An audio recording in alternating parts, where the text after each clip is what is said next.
This is a hands-on workshop. So I've been giving out some stickers. If anyone doesn't have any, there's some more on the table over there. There's a URL on the back of them. So we're going to go through this particular app. We're actually going to do an end-to-end workflow from training a model to serving it to having a client make calls on the model. Okay, so I'm with Logical Clocks, and I'm going to talk about our platform that supports TensorFlow. I'm going to do an example which is Hotdog or not, and this is the URL that's on the back of your stickers. So if you want to now, while you're talking, you can just register an email address. It doesn't even have to be a valid email address if you don't want to. There's some people in Stockholm who should validate these while I'm talking here. And then you should be able to, so you will need to have in your password an uppercase letter, so capitals and a number. So just remember that. And you do have to unfortunately put in what's your favorite pet, or your mother's maiden name. All right, just a couple of words about our platform. Our platform is called Hops.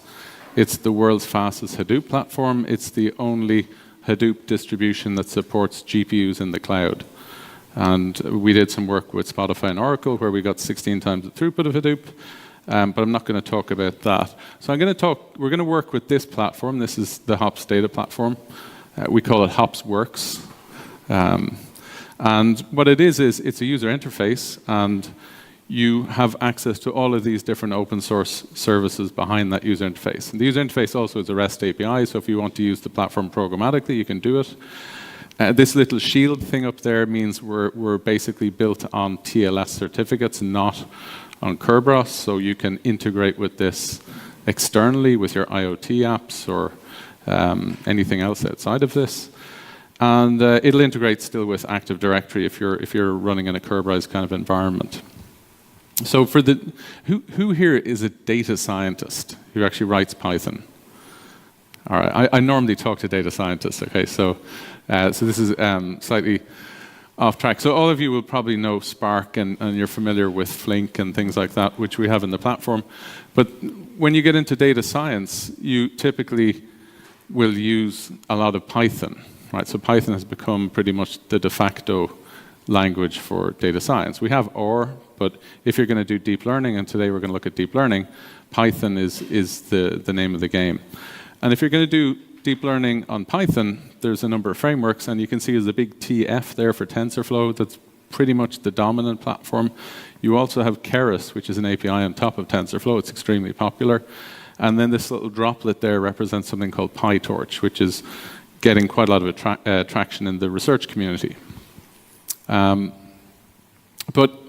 what our platform basically does is you can think of it as being like a Hadoop distribution. It'll run on the cloud or on-prem.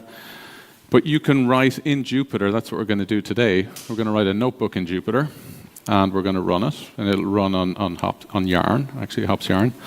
And you can also write Spark applications, use Kafka. And then we use a lot of other services like Influx, Grafana, Elastic, and Kibana for monitoring applications and giving feedback. But it is a kind of Hadoop distribution, so you still have Hive. One feature that's currently under development, and it's not in the version we look at today, is we're using Kubernetes for scale-out model serving. So we will do model serving, but it won't be Elastic today. Okay, so who's heard of Kubeflow? No? One, two. Okay, so at this point with data scientists, they'll say, well, you should be doing Kubeflow. What's the story? So Kubeflow is a recent framework that Google released for doing machine learning on Kubernetes. And if you're a data scientist, you'll have to write your YAML file defining your structure, your infrastructure. So you'll say, I need these containers. I'd like a container with this label that has GPU, and so on. And with your infrastructure, you need to then define a Docker file because you want to install libraries. You want to have Python libraries in there. And you basically write a Docker file, and then finally you'll have a Jupyter notebook, and off you can go and do your machine learning. So Hops is an alternative model to this. What we're trying to do is make it easier to use than Kubeflow, and I'll show you why in a minute. So what we introduce in Hops is we introduce some abstractions that we think it helps make it easier to do machine learning. So the main one is something called a project. So everyone is familiar with GitHub. So you know in GitHub you have a project or a repository, and in your repo you can add members and you can give them roles inside that repo. So we have the same abstraction, and we think this is the right way for machine learning people to work. You have data engineers and data scientists in the same projects, and they take hand of machine learning pipelines from end to end. So data scientists aren't expected to do everything by themselves, and data engineers aren't expected to do all the data science. They work together as a team. Now, the project abstraction is security by design, so we have certificates behind it. It's very self-service. It's designed for ease of use, so you'll see that everything is basically point and click for data scientists. And at the back end, it's scale-out deep learning. So because we have GPUs in our cluster here, you can run the jobs that we're going to look at today on 1 GPU, on 10 GPUs, on 50 GPUs, 100 GPUs. And then the question is, well, why would I care about many GPUs? Well, we want to do parallel experiments. I'll talk about this in a bit, but parallel experiments is when you start doing some data science and you want to maybe build a model architecture for your deep learning system, you don't just write the code once and run it. I mean, nobody has ever written code once and compiled it and it worked and was fine. You iteratively improve it. So you may change the hyperparameters. You may run some small experiments to see if this converges better. And these parallel experiments, you can actually run many of them in parallel. There's no reason why, if you have 1 GPU, you have to sit there and wait for each experiment to finish before you start a new one. If you have like 50 GPUs, you just run 50 in parallel. And then the second reason why scale-out deep learning is important is because if you have a large data set and you're training, it can be very compute intensive and can take a long time. So there's well-known data sets like ImageNet with 1 million images. And we work with some vehicle manufacturers, and they have millions of images. And if you train them on a single GPU, you're looking at weeks. And that's not good use of your data scientist's time if you're paying them, relatively high salaries. So distributed training will enable you to train your models much faster on larger volumes of data. Okay, the next reason why I think it's interesting is that we have, this is why it's easier to use hops, is that we have persistent Python in the cluster. So remember, we have a GitHub project, this project abstraction, and inside your project you have your own Conda environment, and that Conda environment will live on every machine in the cluster. So when you want to install something into your project, a Python library, you're installing it just for your project, not for anyone else's. So each project can have its own version of Python, it can have its own version of every libraries, and we think it's pretty easy for data scientists to use this. And why all this can come together and work well in an enterprise environment, well, we don't use Kerberos, we use certificates. So certificates are the main mechanism we have to enable multi-tenancy in this platform, to have many different projects coexist on the same platform and still be protected from one another.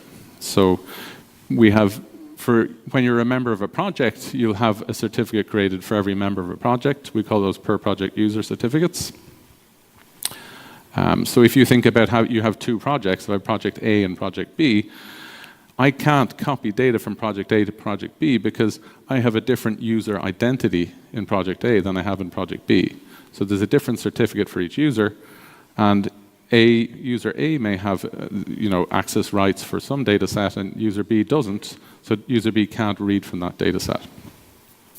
So it's not enough just to have certificates identifying and authorizing users. You also need to have certificates for the services, things like the name node, resource manager, Kafka brokers, Hive server, etc. Another thing we have if you're familiar with Google, this is basically the same as Google's internal security architecture for Google Cloud. Every application you run will generate a new certificate for that. And the advantage of that is then we can track what particular files users have read and written, and we can save that and make that available for auditing. Okay, so then the platform is completely open source, but we are a company and we do have a enterprise version that supports certificate revocation, renewal, and reloading. Okay, so GPU in Yarn. So we have support for GPUs in Yarn as an explicit resource. You can basically say, give me 10 GPUs on this host, 4 GPUs on this host. You can use node labeling in Yarn to say, give me GPUs only on hosts that have InfiniBand support. And the actual GPUs, we only support NVIDIA for now. So those of you who are familiar with GPUs know that NVIDIA are the dominant player in deep learning right now, so it's CUDA. But you can have a mix of different types of NVIDIA GPUs. So you may buy the commodity 1080 Ti's, and you may buy the P100s or V100s. So you can run all of them in the same cluster, and it works okay. Obviously, if you're going to train, you don't want to have a mix. If you have half of your GPUs are very high-end ones and half are low-end, that may affect your training time because the slow ones may slow down the faster ones. So when you're training, you should use things like node labeling to make sure that you're training them on the GPUs you want to train them on. Okay, I'm going to actually, at this point, I feel I'm talking quite a lot. So have people managed to log in, create accounts and logged in? One or two? Someone shaking their head? I will. It's on these stickers that we have. They're going around here. But the URL is hops.io/tf. Hops.io/tf. So if you type that in, so you can register any email address. Just remember you just try a new email address with a new password, and just remember it, and then try and use that to log in about a minute. Okay, so I'm going to go over. This is where you get to when you do that. This is kind of the basic instructions for the workshop. So if you click on this Hops Here link, you come to actual Hops.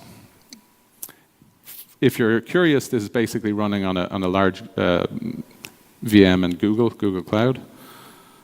And so if I go back, I'll just open up the other one actually, hops.io.tf. Okay, so what I'm going to go through today, I'm going to go through a bit more background just before we get started. But what I'm going to go through today is we're going to do a TensorFlow tour, an end-to-end machine learning workload, and you're basically going to create a project called TensorFlow Demo. And in that project, you can train and export a model. I think it's quite hard to read that text from down here. So we're going to train and export a model. This will basically use the hello world of deep learning called MNIST. Many of you will be bored with this, but many of you may be new for you as well. So when that model is trained, it will be a file, a protocol buffer file. And that file will live in our distributed file system, HDFS. And then we'll start a TensorFlow model server, number B. And from that, we can then load the protocol buffers file and serve it. And if you're familiar with TensorFlow serving, you'll know that this will be using gRPC as an API. And then what we need to do is basically copy the IP and port from our served model and paste that into another notebook called the serving client. And with that, we can then run the client, and it will then send gRPC requests to the model server, and it will classify the images that it sends, and it will get back responses. So if you're not familiar with MNIST, I'll give you a 10-second description of it. MNIST is Hello World for deep learning. It's a data set with tens of thousands of hand-drawn numbers. You have the numbers from 0, 1, 2, 3, all the way up to 9. There's 10 of them. So what you do is you train, the images that come in are very small. They're 28 by 28 pixels, and they're grayscale. So you're basically turning them into a big vector. It's 768 elements, 28 by 28 long. And you basically feed that into the neural network. So the neural network can be a convolutional neural network, a feed forward. It's quite easy to train a good prediction model on MNIST. And once you've trained it, you'll get out the network itself. You can save it as a protocol buffers file. So once you've got this trained model, I can take any different 28 by 28 pixel image with a number, a hand-drawn number on it, send it to the trained model and say, tell me what number this is. Is this a 2? Is it a 4? Is it an 8? Okay, I'll tell you what I'll do. I'll give you a quick look at this before we actually, because you're kind of Hotdog or not, let's have a quick look at it before we go in and start doing the other practical work.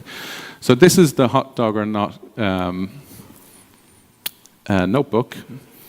And what it basically does is I took a data set that I found on a Kaggle competition, and I took a notebook by this guy, Magnus Peterson. He does really good tutorials, much better than the official TensorFlow tutorials. And this is I would say it's a sophisticated notebook at some level. What it does is it takes the raw images. Now I've already cropped the images to 200 by 200 in size, and there's another notebook for that. But with those raw images, we're going to turn them into what we call TensorFlow records. Has anyone heard of TensorFlow records? Yeah, a couple of people. So TensorFlow records are the native file format for training TensorFlow models.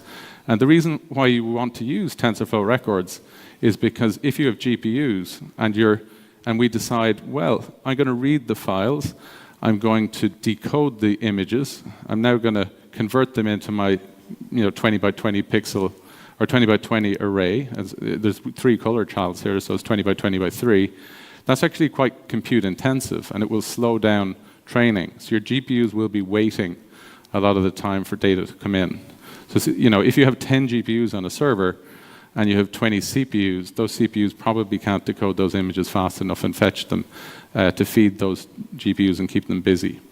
So in a production pipeline, you should be doing your feature engineering and data wrangling in something like Spark, if it's large data. It can be just TensorFlow.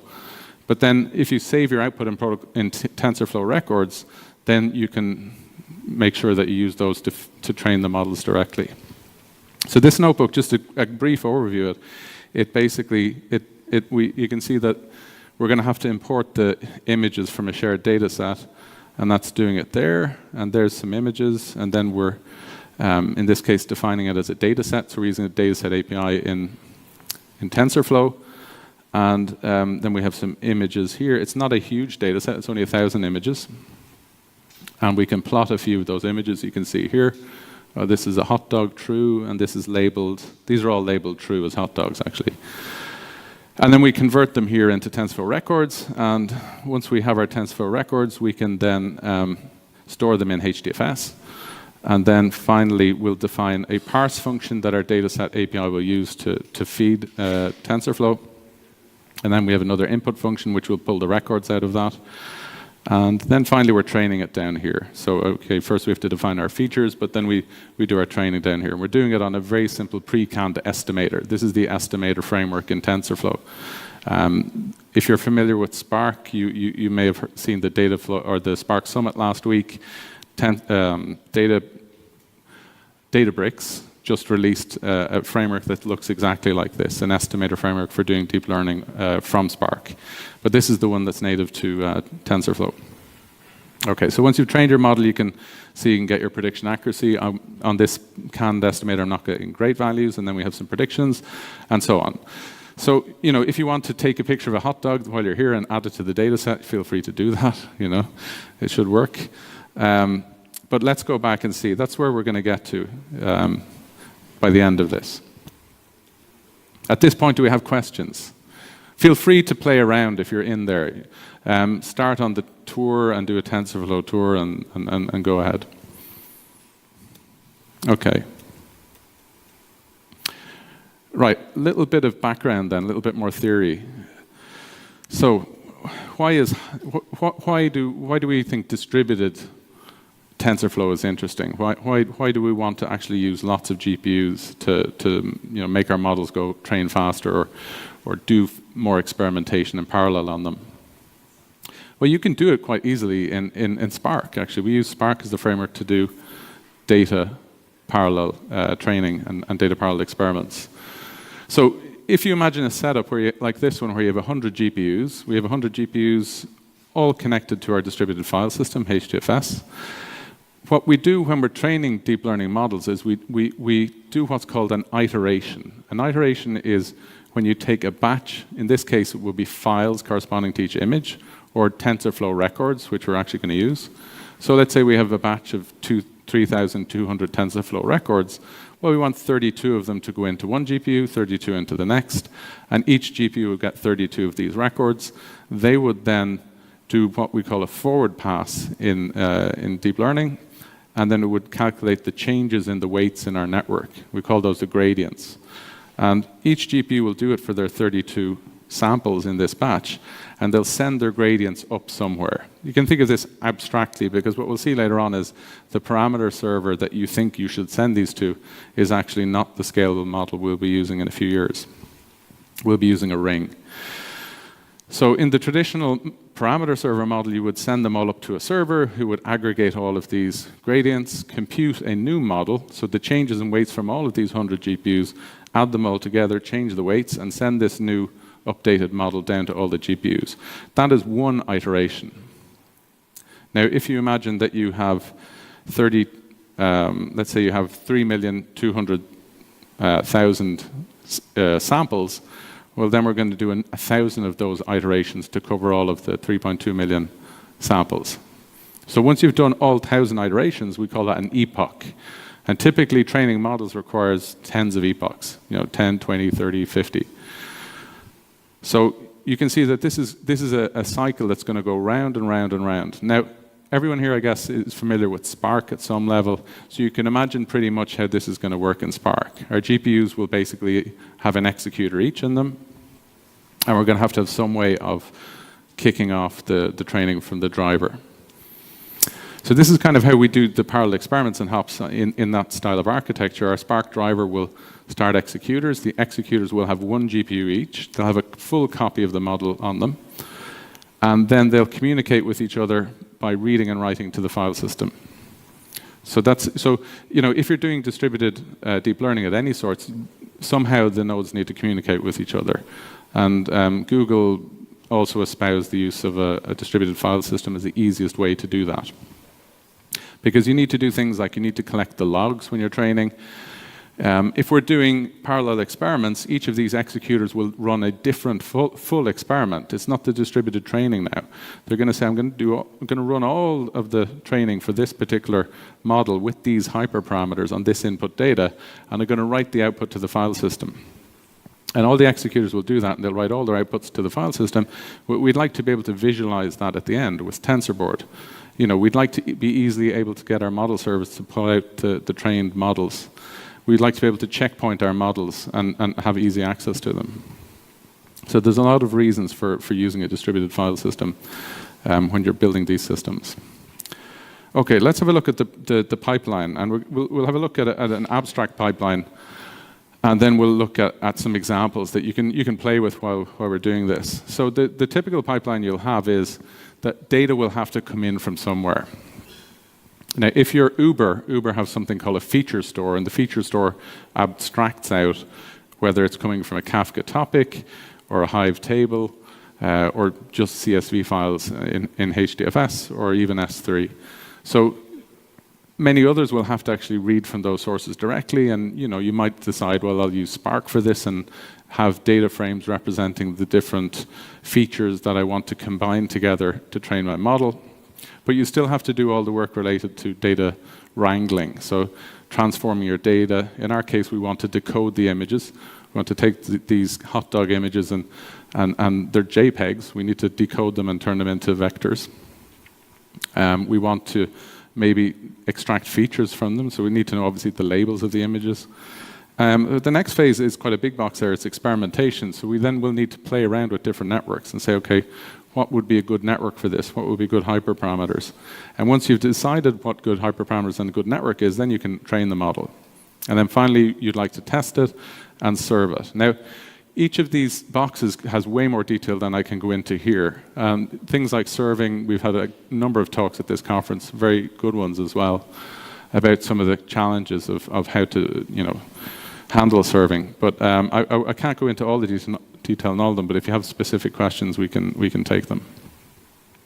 So as a programmer, if you want to write this pipeline, and you're a Python programmer, or your Python team, because we're going to have a team, remember, who are going to be responsible for this pipeline, you can decide and use TensorFlow and Python the whole way if you want to. If your data is not that big, it's completely feasible. Underneath it, what we provide as services to help you build these pipelines are things like Kafka, Hive, HDFS, or we call it HopsFS. And then for serving, we have early support for Kubernetes. What we typically would espouse, though, is that people should use PySpark instead of TensorFlow, because obviously, as you know, PySpark can handle larger data volumes and can scale out. But TensorFlow then becomes just a library that's run inside a larger PySpark job that we'll see later on. So again, you can run on the same infrastructure. So I'll do the first demo, and you can try and follow with me. Is anybody not logged in, and then you've got problems? Do you want to tell me why, or create a new? What you should do is create a new email address. No, you don't receive an email. You just try and log in. Sorry?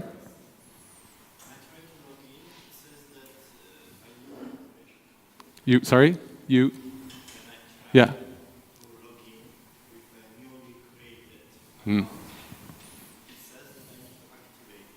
Okay. Tell you what to do. You should, if you go back here, there's this update your Google spreadsheet. Just write your email address that you created. I have some guys on Slack, and I'll ask them to just register the account.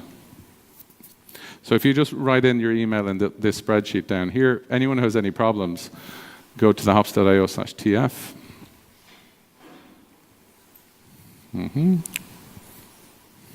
Okay.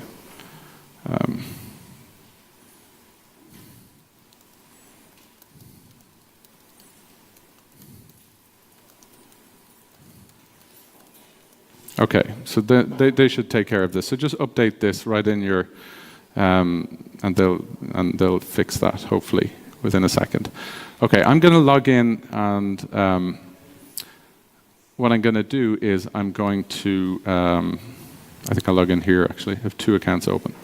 So for those of you who haven't logged in, so you just put in your email and password. There is support for 2-factor authentication. There is, of course, HTTPS, but in this case I just disabled it.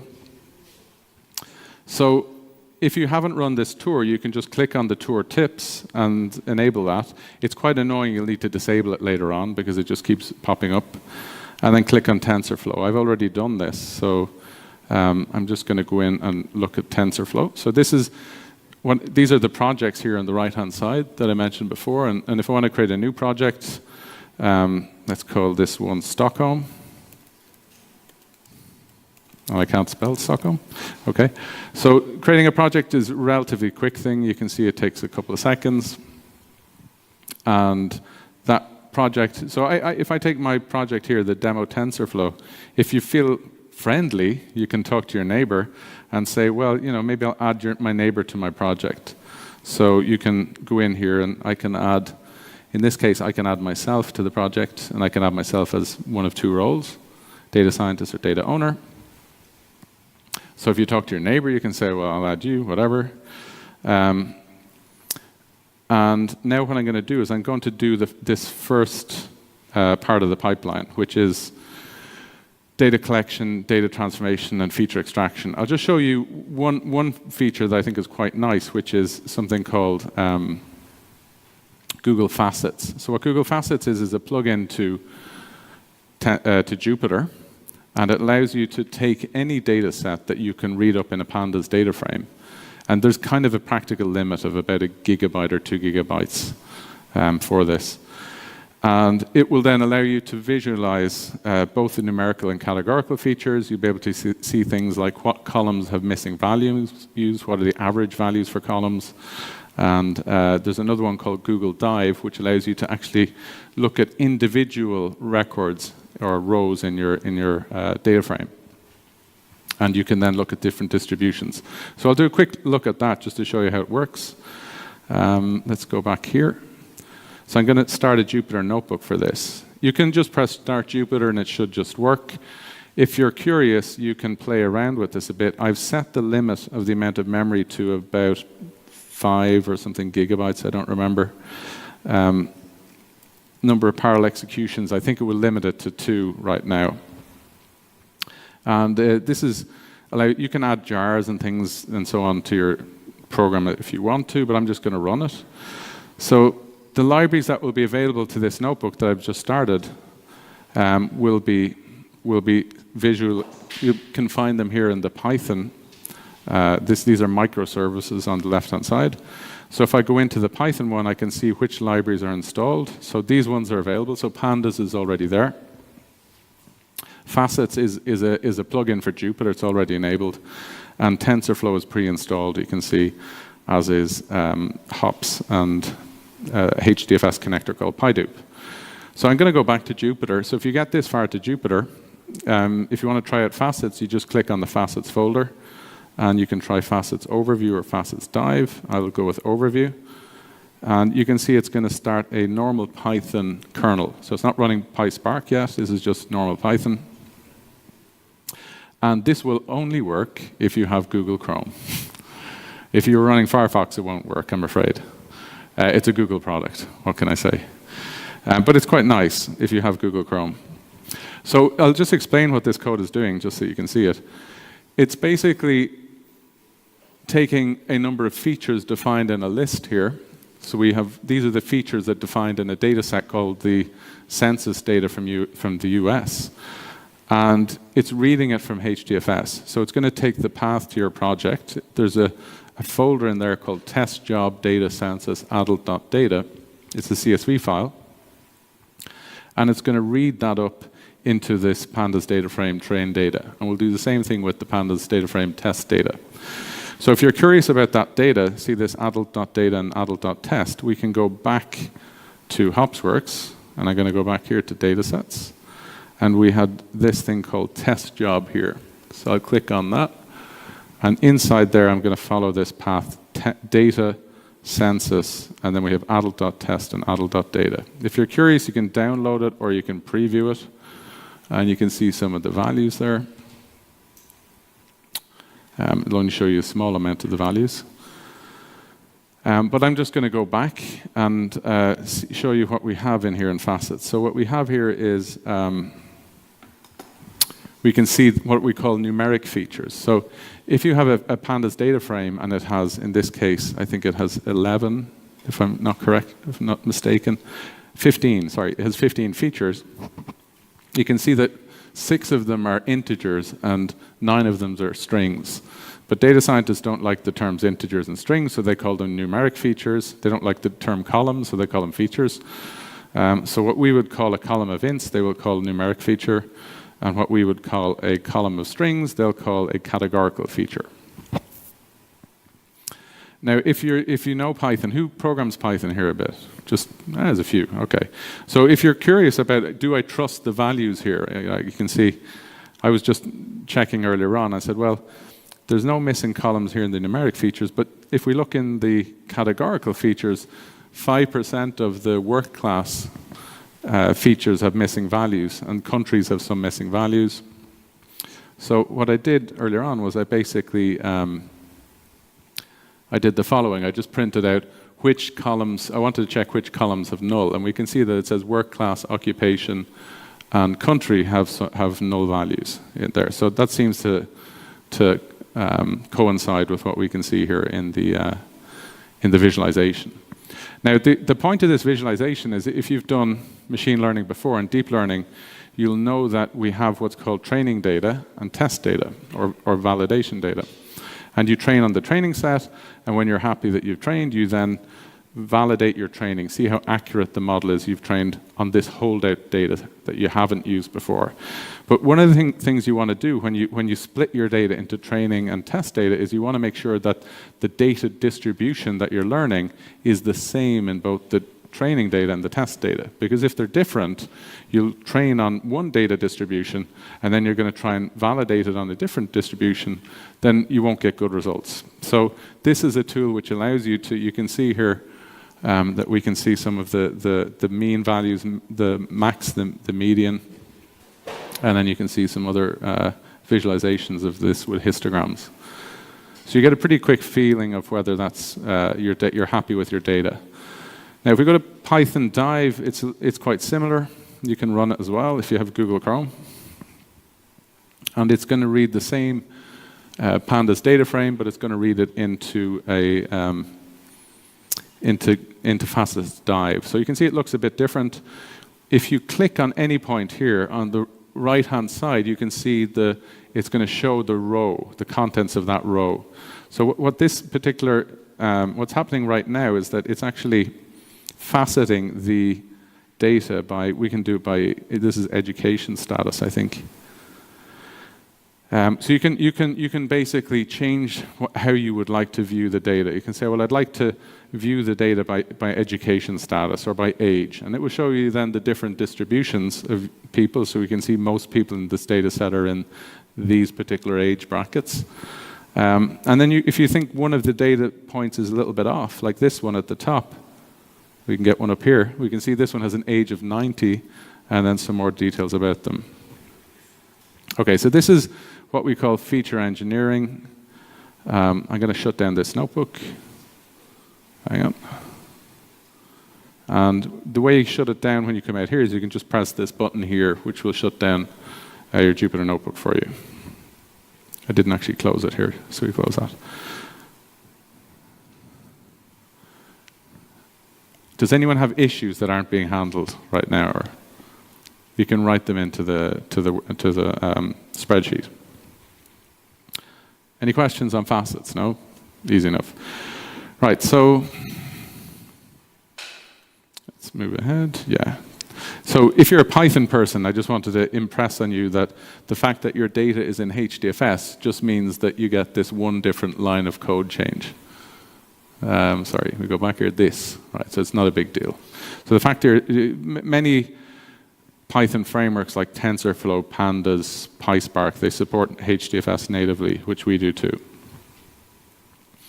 Okay, so the next part of our pipeline, and the pipeline's up on the top right-hand side if you want to know where we are, is we're still in the data prep, the data wrangling phase.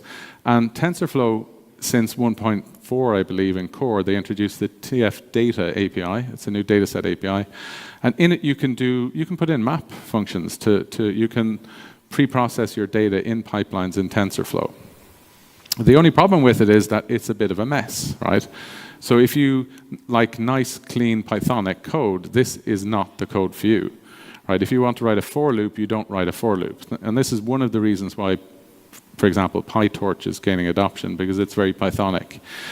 But there's no need to have to worry much about this. This will only run on a single server. You need to care about things like how many threads are used for pre-batching, how many parallel batches are used, if you want this thing to work efficiently. But just our advice would be forget about it.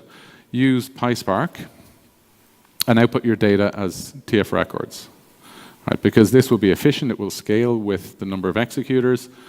And then when your data is out, you will have another job to orchestrate these different parts of your pipeline. In our case, we use Spark to orchestrate the different jobs, but maybe different people in different frameworks will use other tools.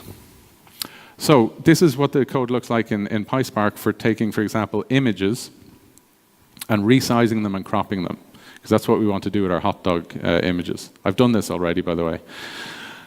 You can see the code is very clean, right? You're basically reading images. The path can be in HDFS. Here's a really nice feature, this sample ratio. So if you're in the experimentation phase and you have 300 gigabytes of data, you don't necessarily want to read up 300 gigabytes of data into a data frame. You might want to read up just 300 megabytes, and then your sample ratio is 0.001. And once you've got your data up in a data frame, you can now apply a transformer. This is using something called MML Spark from Microsoft. It's an open source library they have for machine learning on Spark. And they have a transformer for manipulating images. And image support is now in Spark 2.3. And then Yahoo have a framework called TensorFlow on Spark, and they have some libraries for taking data frames and exporting them as TF records. So that's how you basically get to the point where you're now ready to play with your models in TensorFlow. And this is where I get back to the distribution issue, that when you're training a deep learning model, you think, well, it's a loop, a training loop, but that's the inner loop, right? The outer loop is when you actually need to look for things like a good model architecture, a good set of hyperparameters, and no matter what way it cuts, that takes a lot of time and a lot of experimentation. And we think you can cut that down massively with distribution, running them in parallel. So we look at a little way of doing that in hops. If you're curious and want to follow along and do this, I'm going to jump to the code. This is hyperparameter optimization in hops. There's a notebook for this. So if we go back here and start Jupyter, This one is going to take a bit more time because you're going to do quite a lot of training. So if you go to TensorFlow and CNN, and we have two of them here. One is called hyperparameter search on CFAR10. That will take half the evening, so we'll kind of skip that. I'll look at grid search on Fashion MNIST. So Fashion MNIST came from Berlin, actually. It's a data set to replace the classic MNIST with 10 different images of clothing, 10 different classes of clothing. And it was released by these guys, I think, what's the name of your company again? My brain's gone dead. Zalando, yeah. Zalando released this data set. Thank you. You saved me. Okay, so I'm going to run this, but what happened when I run this, I didn't go into any details. You can pick a number of executors that you want to run in parallel. If you have, I'll just show you what happens when you run it. In this case, you just define a dict with the combinations of learning rate and dropout rate. These are hyperparameters in the deep learning model. In this case, it will run 6 different Spark executors. Each of them will run just one experiment. The first one will have a learning rate of 0.001. The second one will have a dropout rate of 0.5, and so on. The second one will have a learning rate of 0.05 and a dropout rate of 0.5. So when all that's run, we'll get the results in a nice Tensorboard that we can visualize. And it kind of looks like this. You'll see your learning rates here, and then you can look up here to find out the best combination of learning rates. But there's another thing that I said don't press the button on, because this is very compute intensive. It's a new area of not just research but development, which is, can the best computers find better models than the best machine learning experts? And the answer is yes. It's a resounding yes. So Google, this year and last year, they released 2 different frameworks, one on reinforcement learning and another one on genetic algorithms, and they improved the state of the art for training image classification on a well-known data set called ImageNet. So they beat the best results gotten by humans by having computer programs, reinforcement learning agents, and genetic algorithms search for a better model architecture. So, a good, the people that you hear talk in the Valley that, a good data scientist can get $1 million. Well, if the good data scientist is just picking good combinations of hyperparameters and designing good models in terms of which layers it should have and how many it should have, if the computer can do that by basically searching using many GPUs in parallel, well, I don't know which will be cheaper in a few years. Make hay while the sun shines, is what we say. Okay, so this particular example, we have genetic algorithms in hops. We have something called evolutionary search. This is, it will basically run for 10 generations. It's doing genetic algorithms. And you can specify mutation rates and crossover rates and how many executors, your population size, the number of executors in Spark you're going to have. And then it will search using different combinations of those hyperparameters. Okay, so this is showing you just how it runs because it takes a little bit of time. So the first run, CFAR10 has 10 different image classes. So if you do if you train a random model, you'll get a 10% chance of being right. So this is 10% chance of being right. But after one generation, you can see that we get some improvement. And genetic algorithms will pick out the best ones, and it will generate mutations from the best ones. So within one more generation, we get quite a large improvement in the model accuracy. And then, we get even more improvement. So, you're going to have, at some point, you're going to have diminishing returns on this. But it's a good way it's a promising new way, it's AutoML, it's called, of having computers design the best models for your architecture. Okay, so that's the experiment phase. Let's go back and see how this thing was going. Right, so I started this running earlier on, didn't I? The grid search. So you can see you still got a star going on here. Is anyone running this? No one. Okay. Right. So I'll just show you when it's running. If you want to look at how it's proceeding, here, and you can just start it running now and have a look at it. What will happen is this button will appear here. It says a Spark UI for your session. So if you press that button, you can actually get to the Spark UI. We can look at how many executors are running. I think I only had one executor, but maybe I had two. Yeah, I've only one executor and a driver. So it's only going to run one experiment at a time. But you can have 6, if you had 6 executors, then they'll run 6 in parallel. And you can look at the Tensorboard while it's training. When this run finishes, the Tensorboard will disappear, so it only appears for a little bit. And you can see that it's getting quite good accuracy. It's up to 83%. And if you want to look at logs, this is an issue that you have in Yarn. So if you're working in a Yarn environment, you'll know that logs are only aggregated when the job completes, which is no good. So if you click on the Kibana button, you get your logs in real time. And if you want, you can even do graphing based on your logs. And then we have some metrics for the job coming in Grafana here. And then there's also the Yarn UI if you're interested in that. For that, so you can basically, we go back here. You can basically track the progress of your jobs, not just in here in the notebook, but also using these set of UIs here. And you can break them out into a new window if you want to. Okay. Anyone, any questions or points? We're not very interactive at this point. Okay. So what I suggest is, who has run something, right? Who's run any TensorFlow notebook? A few over here. Okay. So let's everyone try and who's in here. Let's try and just do the first part, which was serving a model and then having a client run on that trained model. So, yeah. Yeah.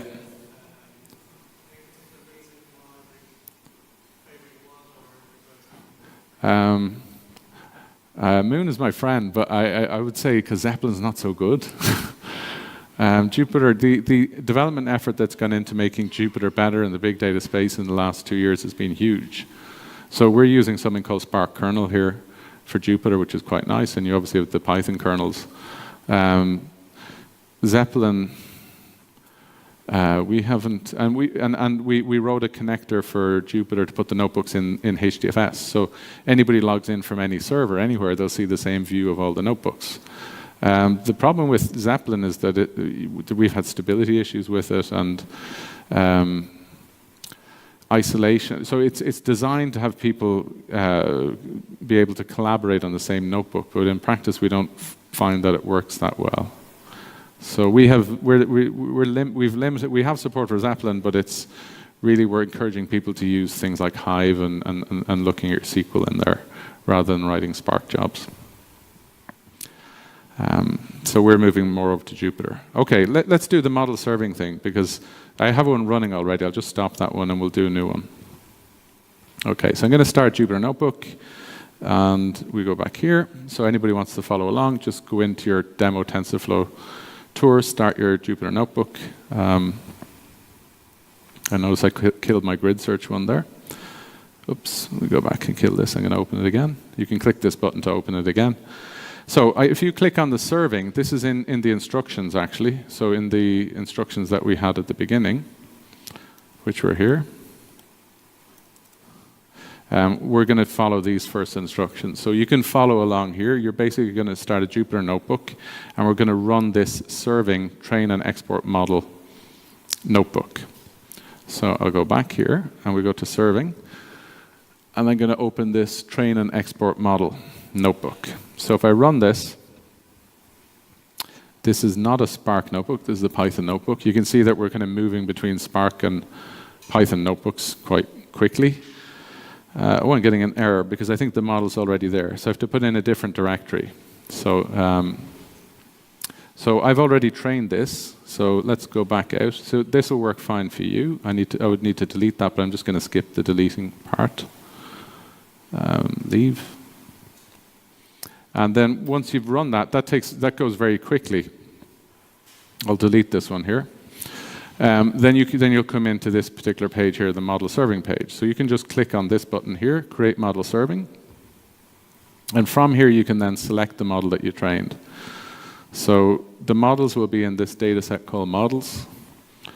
And the one we trained is called MNIST. We can click on that.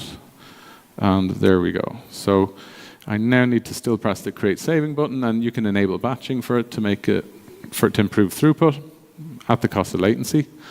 And then just press run. That's it. And then your notebook, your TensorFlow serving server will start serving that model, and you can see the port and host IP address that it's running on. Has anyone gotten anywhere with that? We're trying. Okay, let's go back, and now we'll do the client, and we'll see how we do the client. So I've copied the port from this particular page here. I copied that port that the server's listening on, and now I'm going to paste it in here on line 21, where has the server IP and port down here. So if I just run this, what it's going to do is, this is a Python program, and you can see it's importing NumPy, which we have already. It's using TensorFlow. We've got HDFS, because we're going to read some images from HDFS. It's basically a gRPC application. It's a gRPC client, and it's a bit messy, to be honest. All right, you've quite a bit of work to set up your client. So the good news is that, the other bad news is that it only works with Python 2.7. So if you enabled a project with Python 3.6, this won't work. But the good news from yesterday is that TensorFlow serving 1.8 was released, and that supports a REST API. So now it'll be much easier to use that. So here we go. The client ran. It ran a bunch of images. It sent them to the TensorFlow server. It was going to classify them, and we can see it got an accuracy of 93%. Okay, so that was the MNIST model that we sent some images to, and it said, I think this is a 2, and 93% of the time it was correct. And this will handle, it's pretty efficient model server, TensorFlow serving. It can handle hundreds of requests per second, and you can leave these running, and you can monitor your logs, but obviously you want to have more hooks in here, and we have a REST API to this, so you can get at this data if you want to, for example, do some retraining of your model. So I'm going to go back to the slides, because I didn't talk about distributed training, but we'll have a quick look at that now. So I mentioned earlier that we're working with some people, and they have 1 million images of self-driving vehicle situations. And if you want to train a model on those 1 million images, many people will say, use transfer learning, take a trained model and then do this on top of it. But if you want to be the best in your industry and have the best prediction models, you will not do that. You'll train from scratch, because you'll get better results. So the problem is, on a single GPU, this inner loop of training, it can take weeks for that kind of data set. So you want to get weeks down to minutes, and that's kind of where the Facebooks and Google of this world are. The ImageNet data set, which takes 2 weeks on a large GPU to train, Google recently got training time down to 18 minutes on 256 TPU V2s. Facebook had 1 hour on the P100s last year. They're actually kind of competing with each other to see who can do the best, have the quickest training time. So the problem with distributed training is that if you do it, for example, in a multi-tenant cloud environment, you get all of the problems of network I/O from other jobs causing your training job to slow down. So the Facebooks and Googles do these on dedicated networks. Network I/O becomes one of the main bottlenecks. Now, I mentioned earlier that the parameter server model is not the future, and it's not what people are using to get high-performance distributed training. The model that people are using is what we call ring AllReduce. It's an algorithm from high-performance computing. And because we're network I/O bound here, what happens with we can see what's happening in the ring reduce algorithm. It's just sending all the gradients between all the nodes. So they're using both the upload and download bandwidth of all of the nodes efficiently. In the parameter server model, the GPU servers are basically just sending their data up and getting some down. They're not necessarily using all their available bandwidth, and they're doing it quite synchronously. So what we'll see is there is some optimizations in the ring reduce algorithm that when you're computing gradients on the backwards pass through the layers, you can send those gradients on a per layer basis while you're computing the gradients for the next layer. So you don't need to just wait till you get to the bottom and send all the gradients. You can do it as you progress down through your network. And if you have a ResNet 101 or ResNet 150 with 150 layers, there's a lot of opportunities for overlapping I/O and compute there. So network bandwidth is the bottleneck for distributed training. This is me playing up to cliches. The parameter server is a bottleneck, and the gradients flow freely, like the Guinness on the ring AllReduce model. Now, we've done some experiments on some of our GPU servers. This is 2 GPU servers with 10 GPUs each. They're 1080 Ti's. This is the cheap-ass infrastructure that if you want to build it on-prem, this is what you do. We bought InfiniBand 40 gigabit cards. They were, I think, 7 of them for €700 with the switch. And the cards themselves cost €700, I think now is the current price. But we got extremely good performance. I mean, we're getting about, I think we're getting 1,100 images for 10 GPUs and about 1,800 images per second. This is with ResNet training. This one here is Inception, but we get similar results for ResNet. And this is on the ImageNet dataset. So what was interesting with that was I was at a talk recently by a large corporation who on their cloud on InfiniBand said, well, we got 1,800 images per second on 64 high-end NVIDIA cards, V100s. And we were getting the same on 20 1080 Ti's, which are the commodity cards. So the reason why we're getting good results here is that you can see the network this is over 10 gigabit per second for training between all the nodes, but the GPU utilization is extremely high. Now, if you look at the parameter server model, this is what it looks like. It's a bit of a mess. GPU utilization goes up and down as nodes are waiting for the model to come back from the parameter servers, and network bandwidth is only used sporadically. So then if you're convinced that distributed training is the way to go and you'd like to do it, what does the code look like?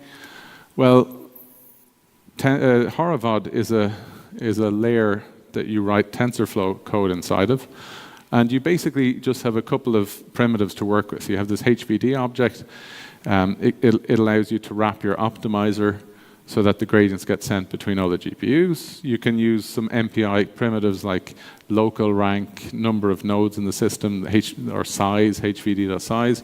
And in rank 0, you might say, well, I'm going to checkpoint my models in the GPU at rank 0, and in the other ones, I'll do whatever. So this will just be boilerplate TensorFlow code that you're putting in here. And if you go with the distributed TensorFlow model, you'll find the code is quite complex. It's a bit messy. So the API that we have has a good bit more than just the things we've seen so far. There's support for Kafka and Spark and Flink. And we've seen some of the support for things like Tensorboard and HDFS. So I showed already this example, the model serving example.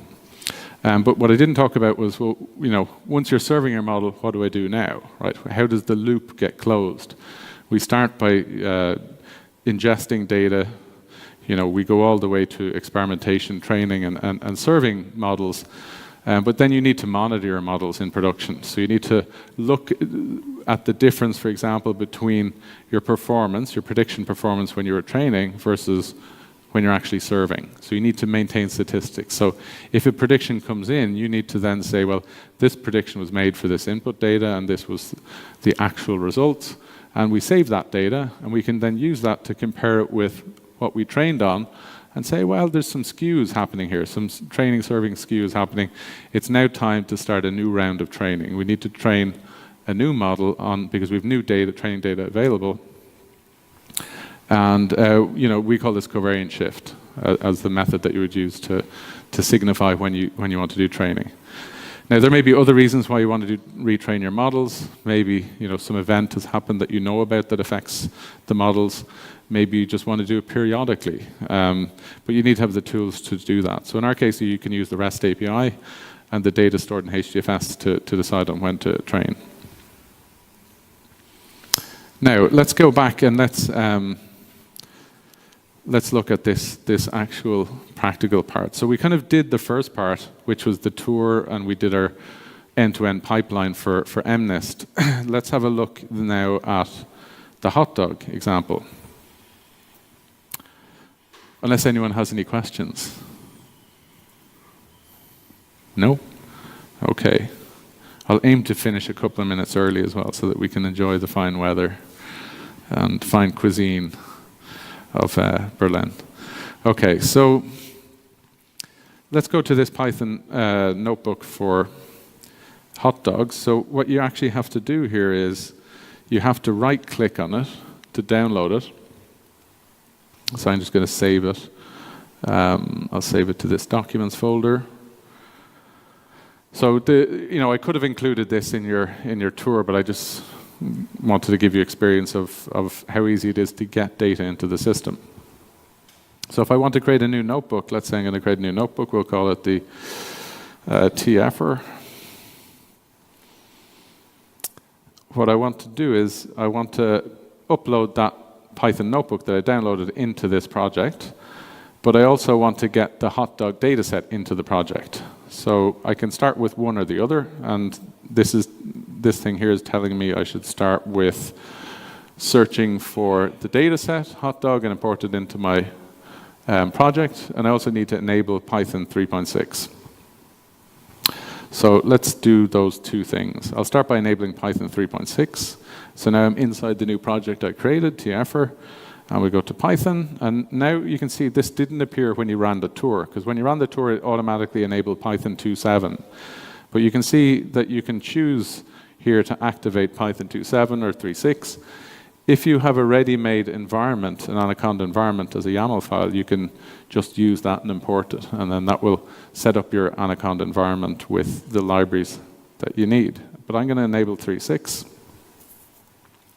And when you click on it, you can see that it brings you to a new screen, and you have to wait for this bar to disappear. Now, we have a much larger cluster than this with 36 nodes.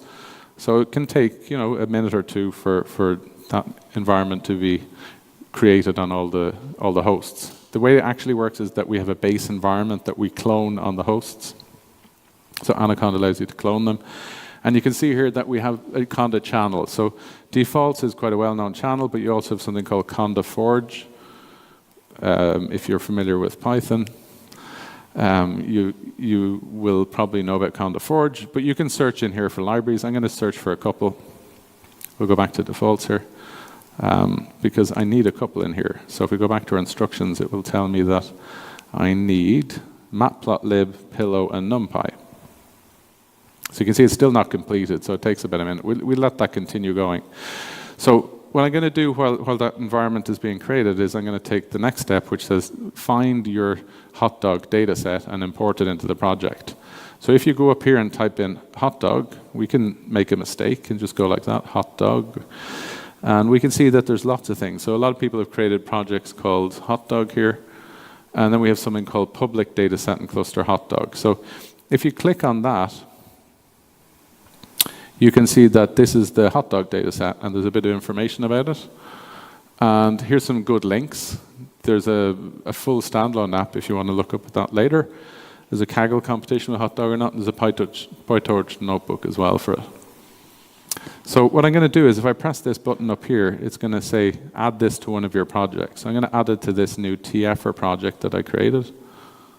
And I select my project, and now I press add dataset.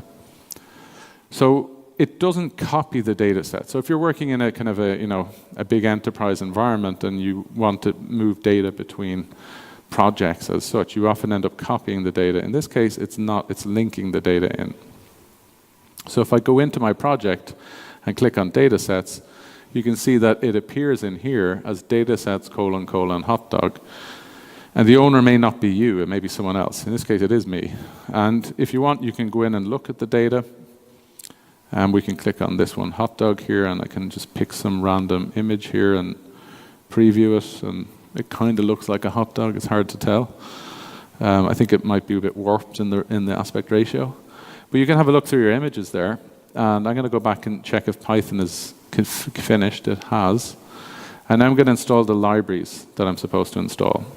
So I'm going to take matplotlib first. I just take the latest version. You can pick any version you want.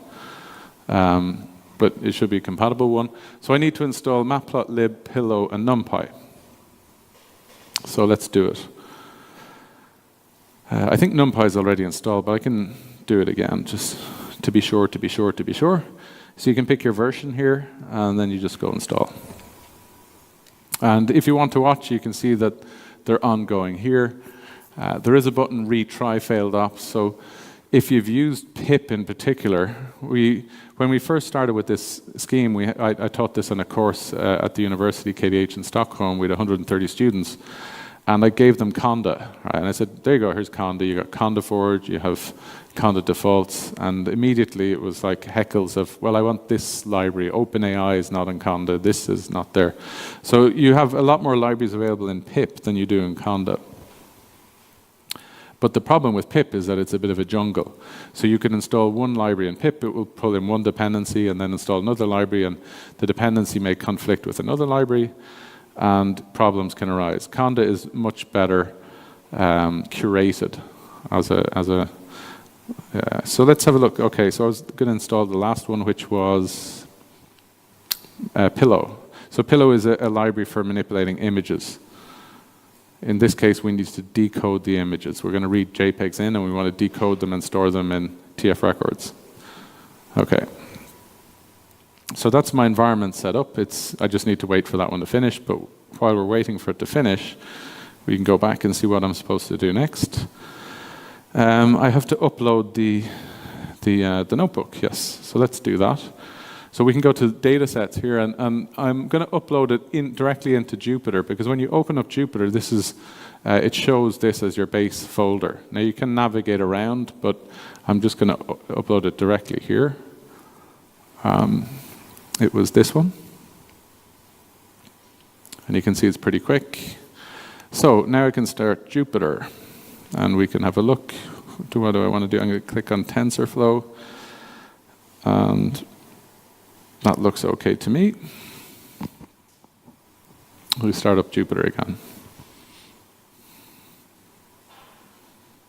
Okay, so now I can open my Hotdog notebook. It's quite big. And again, this is Magnus Peterson, who did the original version. And he has very entertaining videos if you want to look them up on YouTube. So what I'm going to do is, this is what you end up doing in Python notebooks if you're not familiar with them. You end up just executing each paragraph one at a time. I just want to make sure that everything is installed. And you can see that Pillow is still ongoing. So if I get to Pillow before it's installed, maybe we'll have an issue, but it's still ongoing. Let's go. So this one is going to use matplotlib, which we have imported already. It should be okay. Again, this is not a PySpark notebook. This is just a Python notebook. Some of them are PySpark and some are Python. Typically, PySpark is when we want to do distributed things. This is not distributed, but you could make it distributed if you wanted to. We're using TensorFlow 1.8, which is the latest version for this month until another few weeks pass, and then we'll have 1.9. And I'll just explain this code here at the beginning. So all we did at the beginning was we imported some libraries. So the first thing we're going to do is we're going to read the data set from HDFS, and it's into this data dir here. And then we have a training directory and a test directory. They're subdirectories of the data directory. So you can see that the path given here is HDFS : projects datasets plus Hotdog. So I could just change this to look like this, and that would be correct. Maybe slightly. So where did I get this path from? Well, this is the shared data set I imported. And if I go back here, we can go to our data sets.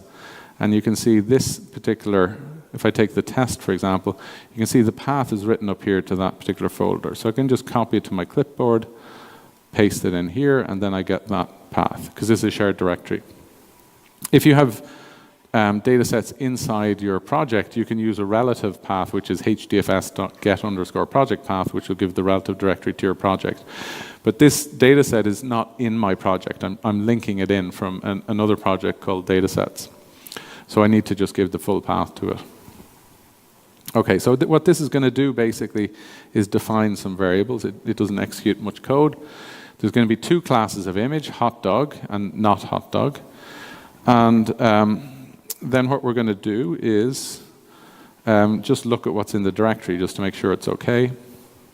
It's using Hadoop to do it, and it looks a bit messy, but you can see that, yeah, those folders are in there. That's correct. And then the next thing we need to do is, we're getting into data science here now, so I'm not going to go into huge detail on this, but if you have questions, just shout at me and we'll kind of say, okay, what's going on here? So this particular paragraph is quite long. It's defining a class called datasets, and datasets has some paths. It will give you out the path to your files, your training data, your test data. And in fact, what you might expect at this point is you might say, well, my training data is all the images. You know, I want to make a data set with all the images. But this is actually going to make the training data will be the file names for the images, not the actual images. We're going to just set up a data set containing all of the file names. And the first part will basically we'll have something called one-hot encoding. Our labels will be one-hot encoded. We'll basically say whether an image is a hot dog or not. So you'll have a 1 when it's a hot dog, 0 if it's not, and vice versa if it's the case.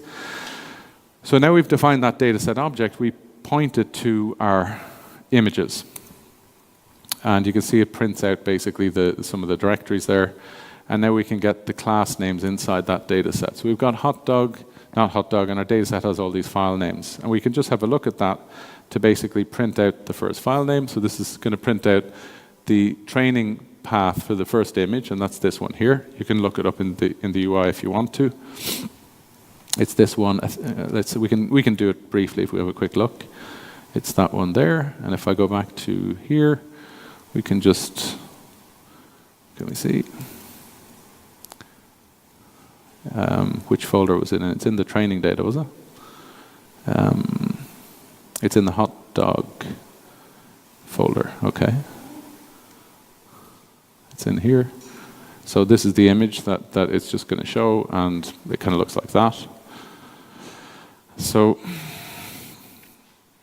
if we keep going down, we can see that we can get, this is, if you're not familiar with Python, this next syntax here, this method get test set for the dataset object, it can return basically a list with three elements. So we can then assign them in a single statement. So we can it'll return back the image paths test, the class labels for them, the classes for them, and then the labels for those files. And we can look at the first file, it's that one. And the data set itself has 998 images. I found some other ones. You can go look in the net. You can probably augment this data set. It's not a big one. And we'll see later on the result of that. It's not big. The next paragraph is basically going to just be a paragraph to plot images with, so that we can view them later on. And it uses matplotlib, I believe. It does. And then we have a helper method to help us load some image paths into, we're going to use this IM read path to read in the images. So let's plot a few images to see if they're correct. It's running here. You can change these numbers here if you want to plot a few different ones. Did I run them? Okay. I've maybe hopped over a couple of these. Let's run them again. I'm going to start from this beginning. I'll clear the output.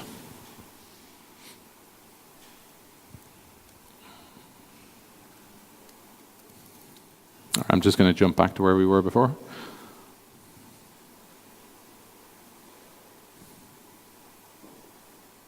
Okay, so we're plotting images, defining loading images, and now we'll plot a few images here.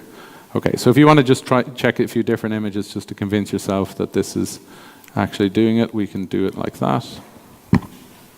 And then we get a bunch of different images. Okay, so now we have some basic code to read up the file names for all the images. We want to turn them into TensorFlow records. And we're defining a path that we're going to store them in. It's called resources train.tf records. And we're going to store the test TF records in the same folder, on this data dir folder. So So it's our data dir. We can look at the data dir here. It's in here. It's called resources. It's this one here. So we can see there's no TF records there. And what we'll do is we'll define some functions to print progress as we're generating them. And this is where we get into TensorFlow code. It's very messy. So if you're using the TF record file format and data frames, you have to define each feature.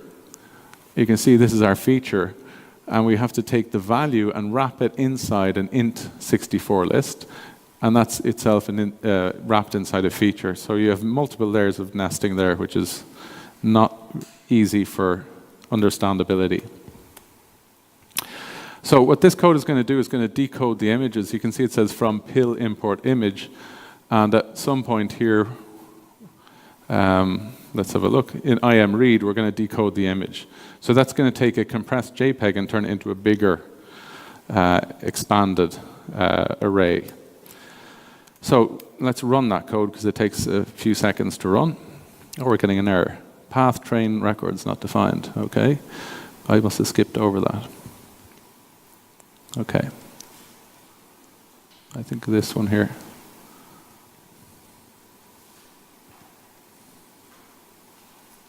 Okay, so I skipped over one of the paragraphs. So we can see what it's doing is it's now reading all the files. It's converting them into TensorFlow records. It's doing this on the local file system because PIL doesn't support HDFS, which is a bit messy. And then it copies the results back into HDFS, so we'll have them available in our UI.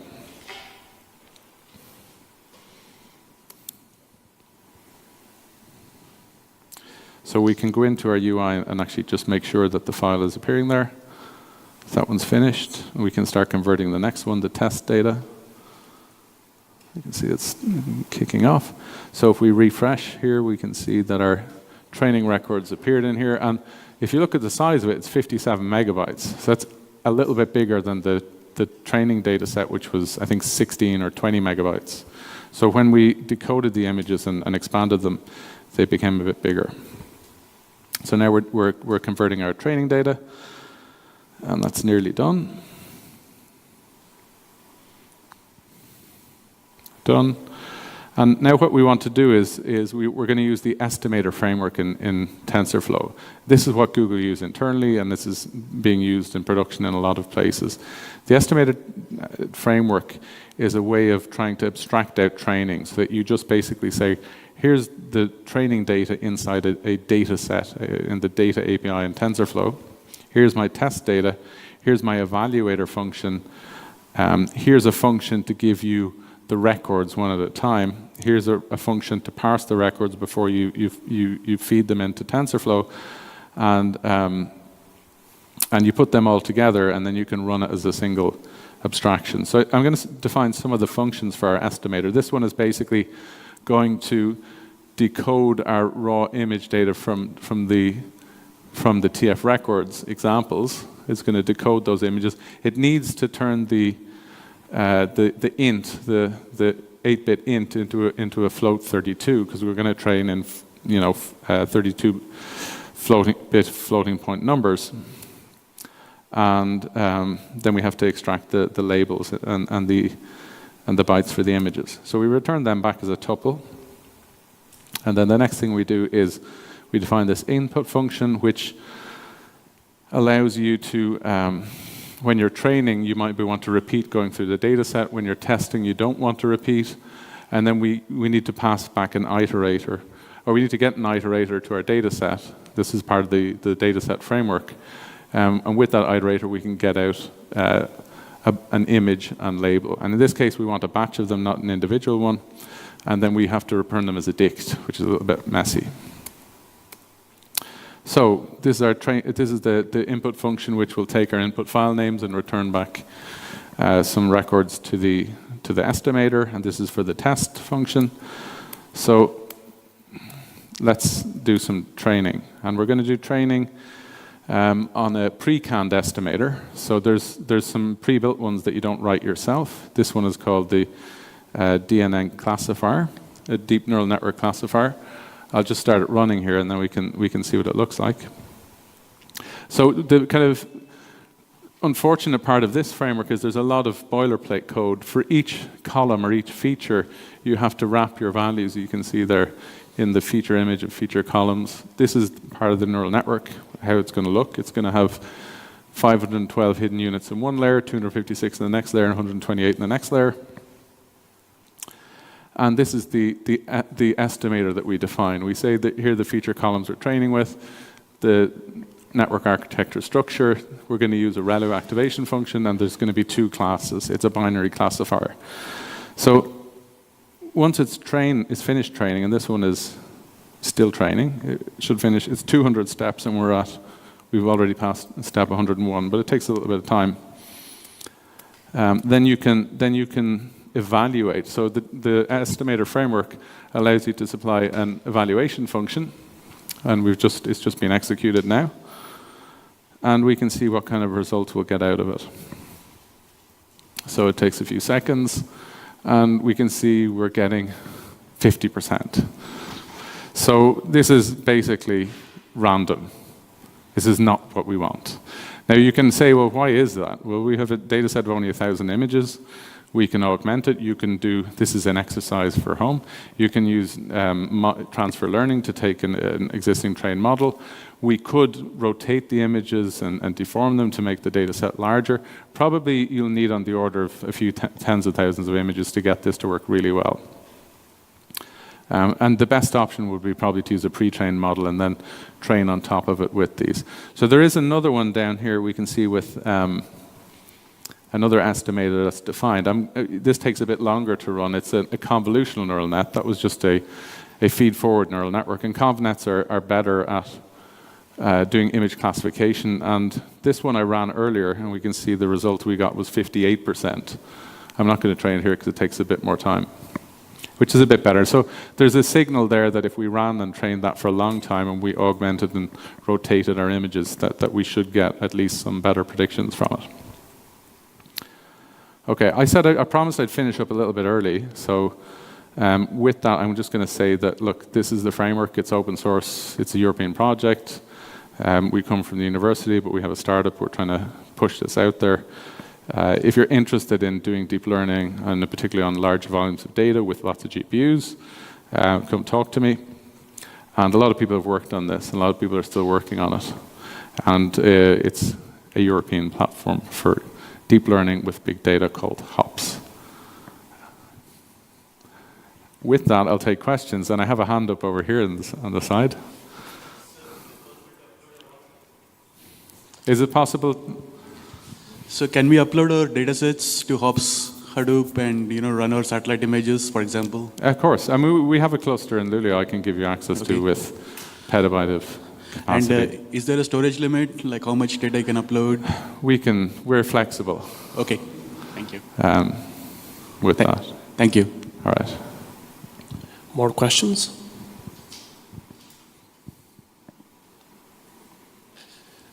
Anyone? Thanks for sticking here. Cool. Thank you, Jim. One more quick one. We'll take it anyway. It's Neil. So are we going to see PyTorch on Horovod in HOPS Hadoop soon? Yes, is the answer. Okay, looking forward to that. Yeah. Thank you.